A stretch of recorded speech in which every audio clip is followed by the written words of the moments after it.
All right, let's go to John Micek, political columnist and opinion editor, PennLive.com, joining us today from Harrisburg, Pennsylvania. All right, John, let's talk about what's going on, because I want to ask you about the nuclear option. We know Donald Trump always likes to go to the extreme, and he wants this to be over. Everybody knows it doesn't look very good on the Democrats or the Republicans.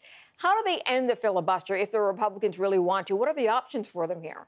I mean, the president is talking about going from the customary 60 votes needed to passage to a simple majority of 51 and cutting the Democrats out of that process.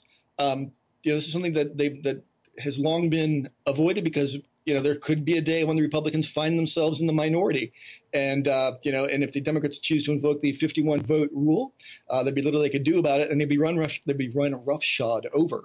So that is the danger here, Morella, of the president invoking the so-called nuclear option. Okay. Go ahead. Let me ask you about the DACA position here. I want to know whether you think the Democratic base supports the Democrats putting in the Dreamers obligation in a deal tied to funding.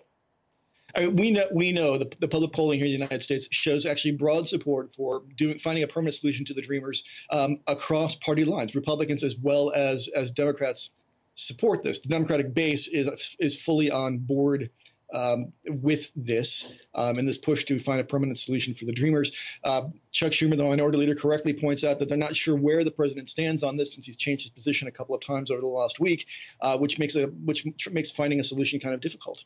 All right. So the Democratic base is supporting this. But for how long? I mean, they've paralyzed parts of the government. And I know the non-essential workers are the ones who are sort of paying the biggest price here. But I mean, for how long? How long do you anticipate this going on for?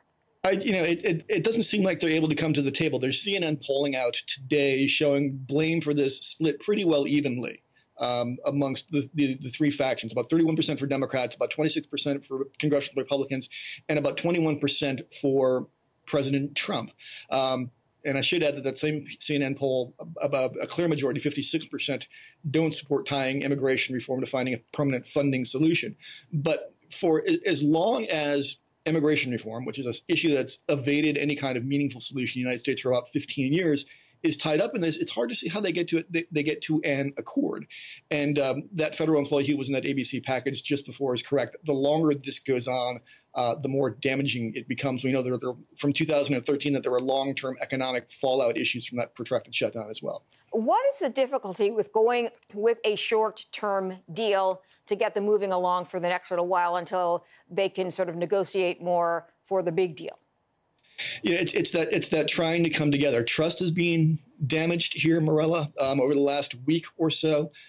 We see both sides digging in, and it's kind of funny. Mitch McConnell has accused Democrats of putting funding for, or rather putting illegal immigrants ahead of funding for the military. But Claire McCaskill, a Democratic senator from Missouri, MSNBC reported today, actually tried to introduce a resolution that would have provided for soldiers and members of the military to be paid on time despite what's going on.